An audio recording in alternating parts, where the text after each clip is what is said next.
biso ndenge bakolisa biso to dépendre na mutu te oyebi soko ozo dépendre na mutu ozana ete esclave ya mutu wana. Voilà. Héritier Kapuka soki tozala na ye tosolola na ye donc c'est juste aza président groupe. Président groupe na biso à part koza président groupe na biso toza pe ba ami ozo comprendre. Combo groupe na biso eza les amis. Eza les amis yango wana. Pourquoi ba artiste comédien faut ba bala encore basi ya poto. Ba o bozaka bango et puis ba leader. Ba leader ya ba groupe bolingi kaka ba fio ba sara na ba groupe na bino. Wana ba fio ba kaka bango. Yango Monique Amida ngaite na ye ya groupe ngaite. Côté kuna pe sous vieux chocho abali mwasi ya poto ya Canada en plus. Na wangi placement ko barrete Amida, wangi placement le bi Héritier Kapuka na bien. Bien. Oh, mais na bien en tant que président groupe na biso. Mais c'est tout. Jamais na goza na raison. Partout dans le monde, abonnez-vous massivement sur 12 disciples de Jésus officiels. Prédication pour la matière où ils ont édifié peuple de Dieu. Abonnez-vous massivement. Musique chrétienne. Dans l'adoration et ça fait du bien aux autres musique chrétienne. Ils ont édifié biso. Né au sein de biso to s'abonner massivement à la chaîne de biso moko. Nyon ezali, ba mariage ezali, tout ça là ba mariage, ba image tout ya mariage ainsi de suite. Témoignage ils ont raté toujours ba témoignage ezali na mamba minene nzamba aussi la biso. Théâtre malonga, théâtre kitoko, star na biso tout lingaka. To retrouver bango kaka awa. Abonnez-vous massivement à 12 disciples de Jésus officiels. Bagag ya bien, bagag ya malonga, donc c'est-à-dire star na biso nyonso. Il y a monde entier, anniversaire, aux anniversaire na yo, souhait ainsi de suite nyonso. Au benga numéro na biso nyonso tozali et lubu, émission lubu, boyebi moro tala bilo kitoko nyonso esalemaka bozana day.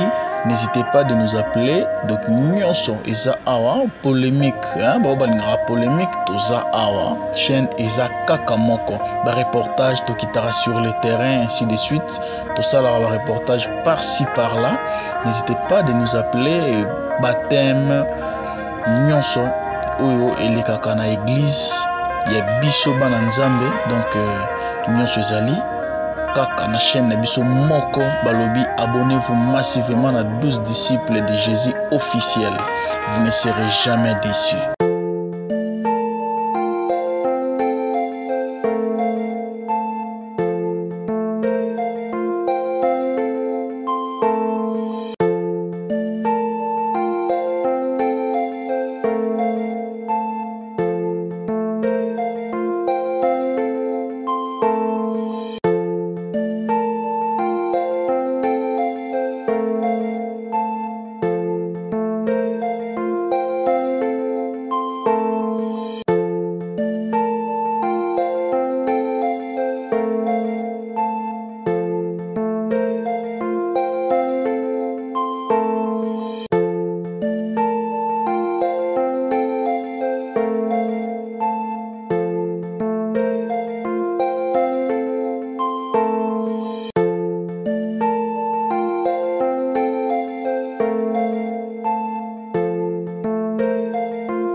Bonjour très chers internautes, Baye Balingara, 12 disciples de Jésus officiel TV. Abonnez-vous massivement à notre chaîne.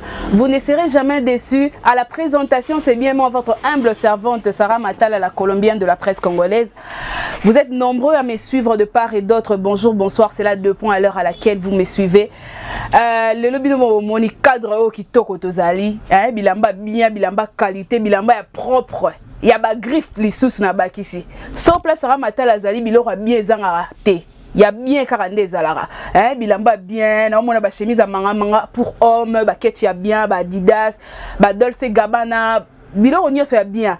Et vous avez compris que nazanga mon côté nazana Amida Oboyebi artiste comédienne. Babi moi si à part musala au sala rafo lukara mbongo. Ozala raté que papa pesanga salelanga zongselanga boye. On est là à expliquer biso endroit au place tozali na cadre au boutique mo ya bien boutique mo ya biloko bien biloko qualité. Hein? Tozanga mbongo te mais to luka mbongo nde. Bonjour Amida. Bonjour Sarah. Boni. Bien. Na sepe comment na lelo ndengo bengi singana ya na boutique na o ko expliquer baye ba olanda biso baye balingara biso soki toza wapi na cadre o ya bien. Awa toza na Kitambo Vélodrome sur Bangala. Sur Bangala donc soye kaka o uti neti Kitambo o kita na Rechanik. O uti ba Victoire Bandal Boignon so o kita peka na Rechanik. So za bo o kita liboso maison nanga. So za na ngambo kuna o kita na ngambo o katika na ngambo. Comment maison nini? Visaïra boutique. Mais au pesi vraiment itinéraire ya bien te baye bazo uta Victoire. Bazo uta Bandal, bazo uta Ngiringiri, ville, soki ozui kaka Vélodrome. O comme na Vélodrome te o kiti na Rechanik. Rechanik sur Bangala. Donc aweza chute de l'Ofoy. Voilà. Immeuble na avenue chute de l'Ofoy. Donc tout dans so kiti kaka na chute de l'Ofoy numéro 16 ka. Combo à maison. Visaïra boutique. To sepeli makasi ndengo obengisi biso awa tomoni bilamba ya bien tomoni basaki ya bien ba ketch ya bien ba chemise ya bien ya mibali homme femme initiative nini et pour ça que ça la boutique maison d'habillement.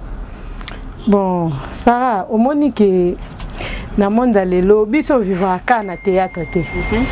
Tu vois ka na théâtre te donc à part théâtre tout ça là peut ba faire mususu ba maka mususu peut tout ça là. Bino basi biso ba bino ba comédienne bozala mingi na via mibali ya poto. Bozala na ngote. O batinda code R nyonso. Bon biso ndenge bakolisa biso to dépendre na mutu te. Oyebi soko zo dépendre na mutu.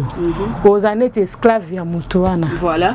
Et puis un parent okozala te okangi maboko. Moi si na mobali biso so toza na égalité na koluka. Voilà. OK na sepeli makasi mais suite à moi ma solo moro o na sepeli pende na ye awa. Moi ma solo moi ba rumeur moko ezo circuler na internet que il paraît que yo obimakana héritier Kapuka. Vrai ou faux na lina yeba parce que rumeur on est tellement makasi ezo lobama. Bon, biso to fani to mituna c'est que pour tout le monde a rappelé que héritier Kapuka na yo bokanga makasi.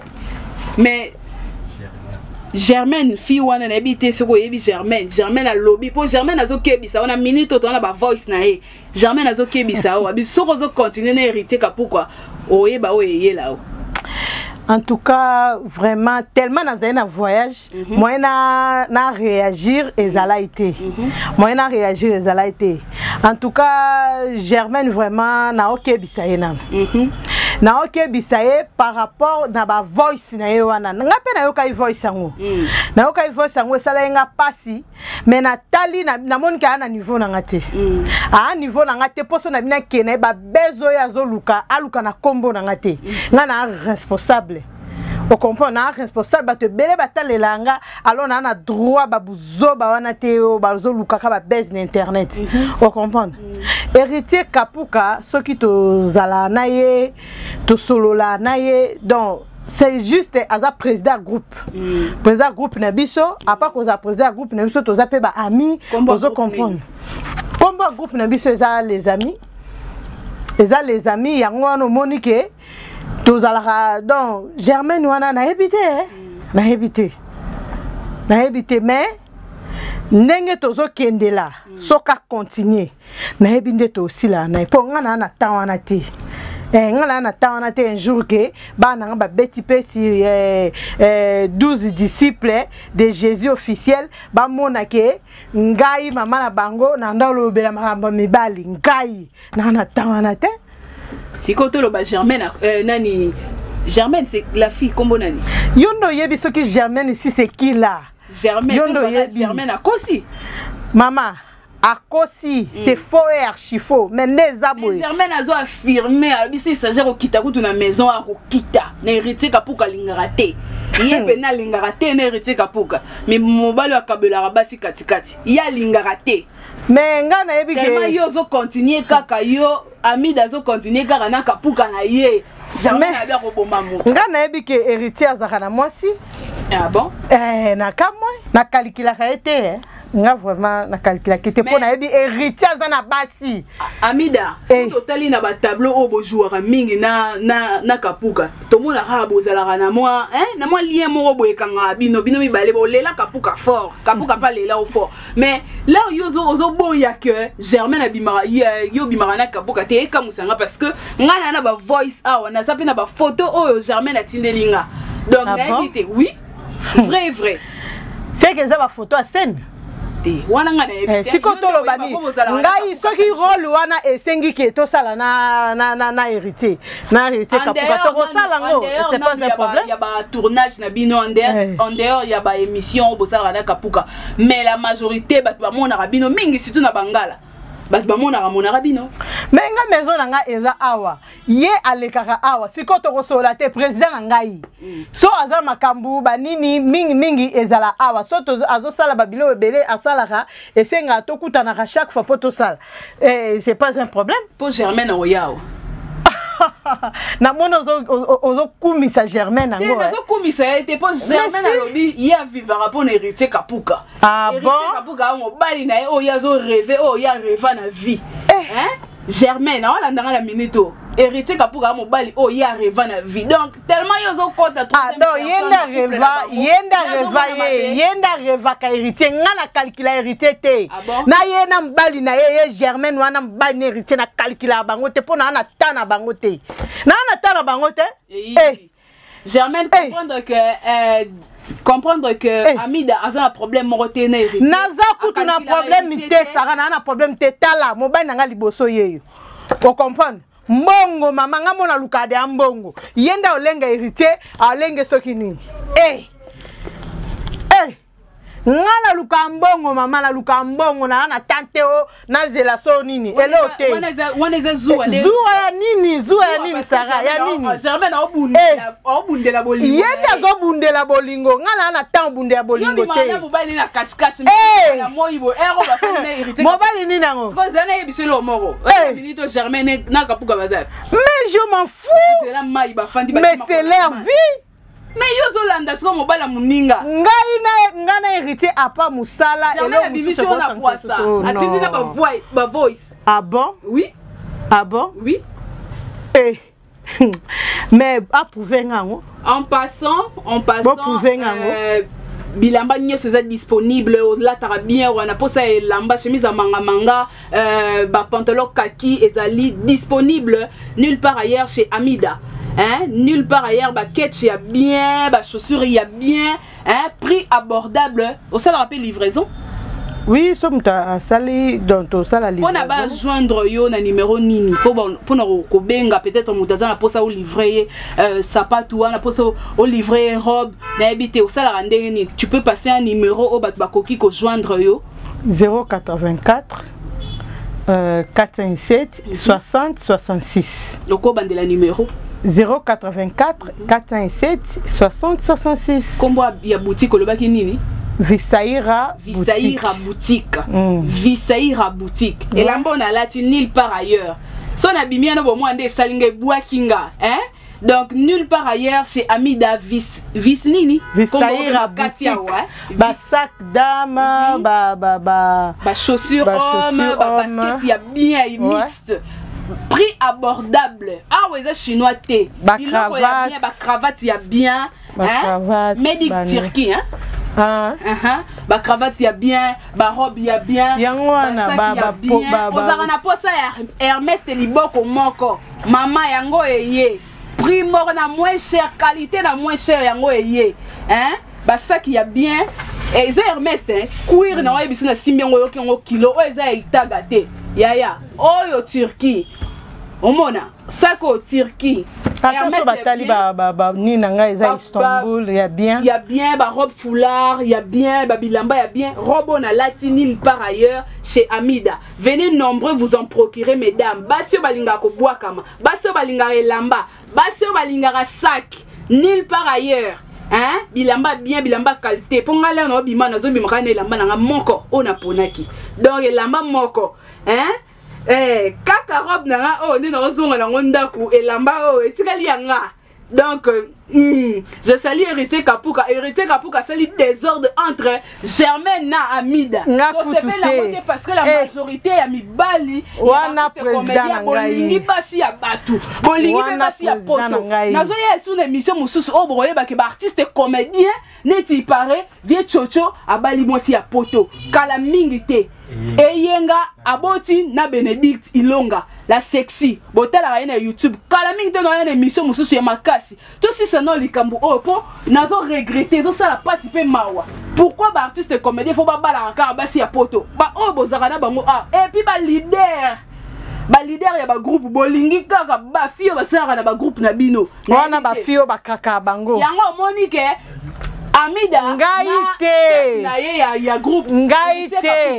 Côté qu'on appelle ce vieux chocho à Bali, moi si à Poto, il y a Canada en plus. Donc, abonnez-vous massivement à notre chaîne, vous ne serez jamais déçus. L'abonnement de notre chaîne est gratuit et au fécha. Derrière la caméra, je salue Hugues Sadis, mon caméraman, mon réalisateur. Et pourquoi pas mon grand frère chéri, Héritier Kapuka. Mobalo a Kabola Rabashi Katikati. Mobalo a Mounene. Mobalo o Basi Bango Mobaya Rabatindara. Héritier Kapuka que je salue en passant. Et pourquoi pas Germaine aussi que je salue en passant. Modabi Yoma, Germaine, je te salue maman. Maman, n'a aussi sa émission au thé. Sans pourtant ne pas moi parole à loba, moi dédicace na batou, au PC soit adresse bien à boutique et puis aussi ici émission. En tout cas, ba fan nangai ba monake eloko ezate entre ngai na héritier et puis Germaine nga na problème na yote, na problème na yote mais tika kombo ngai jamais na bimana héritier pour na yebi héritier nenga za na yebi bien donc nga na bimana héritier te. Bon, référence ezaka moko référence ezaka moko visaira boutique foboyaka boya awa talaka basa makasi femme forte na qui place moko barrete amide na qui place moko lobi Héritier Kapuka na bien oh mais na bien en tant que président groupe na biso. Mais c'est tout. Jamais la gauche en a raison. Hey! Voilà, même c'est la libala. Bon, na pesimbote, na Christian Daya, le chèque en blanc, na pesimbote. Na pesimbote na Jonathan Omombo depuis France, na pesimbote na Christian Bokechu, les grands footballeurs depuis la France, Paris, na pesimbote na batuna Suisse, na pesimbote na ba na ngai, ba mignon garçon na ngai, na pesimbote na libota na nga bandeko na nga, petite sœur na nga magistrate Naomi Shindano. Osa pour ça dossier. Koutana maître, moi c'est solo, moi c'est téléma ya mutu et sala. Maître Naomi Shindano, Solange Bassouli, na pesi bango nyonso mbote. Merci. Bisous. Vous avez compris que Toza Deana Souka émission à la présentation Zakinga humble servante Nabino Sarah Matala, la colombienne de la presse congolaise. Je salue ma famille, la famille Matala. Je pourrais pas finir cette émission sans pourtant couper sa mbote na prophète Nanga. Ça c'est mon prophète, le prophète James Kawata, l'homme de power, l'homme de feu, l'homme de Tikotak, le prophète James Kawata que je salue en passant, mon papa, et pourquoi pas aussi au prophète Josué Mboui que je salue aussi, et pourquoi pas à toute la famille qui me suit de partout. Octave Bengo, le père de Jimo que je salue en passant, Kevin Makaya, Closita Makaya, Job Mboui, Josué. Donc, à nous revoir, à la prochaine. Abonnez-vous massivement, vous ne serez jamais déçus à notre chaîne. Bye bye. Partout dans le monde, abonnez-vous massivement sur 12 disciples de Jésus officiels. Prédication pour la matière où ils ont édifié peuple de Dieu. Abonnez-vous massivement. Musique chrétienne. Dans l'adoration et ça fait du bien aux autres musique. chrétienne ils ont édifié biso et au sein de biso to s'abonner car massivement la chaîne na biso moko nyonso ezali ba mariage ezali tout ça là ba mariage ba image tout ya mariage ainsi de suite témoignage ils ont raté toujours ba témoignage ezali na mamba minene nzamba osela biso théâtre ba théâtre malonga ba théâtre kitoko ba star na biso tout olingaka to retrouver bango kaka awa. Abonnez-vous massivement à 12 disciples de Jésus officiel ba gag ya bien ba gag ya malonga donc c'est-à-dire ba star na biso nyonso ya monde entier ba anniversaire aux anniversaire na yo ba souhait ainsi de suite nyonso au bengaka numéro na biso nyonso tozali et lubu ba émission et lubu boyebi bino moko tala bilo kitoko nyonso esalemaka bozana day. N'hésitez pas de nous appeler. Donc, nyonso eza awa polémique, hein, ba polémique toza awa chaîne eza kaka moko ba reportage to kitara sur le terrain ainsi de suite. Tout ça là ba reportage par-ci par-là. N'hésitez pas de nous appeler. Baptême nyonso oyo elekaka na église ya biso bana nzambe donc nyonso ezali kaka na chaîne na biso moko balobi. Abonnez-vous massivement à 12 disciples de Jésus officiel. Vous ne serez jamais déçus.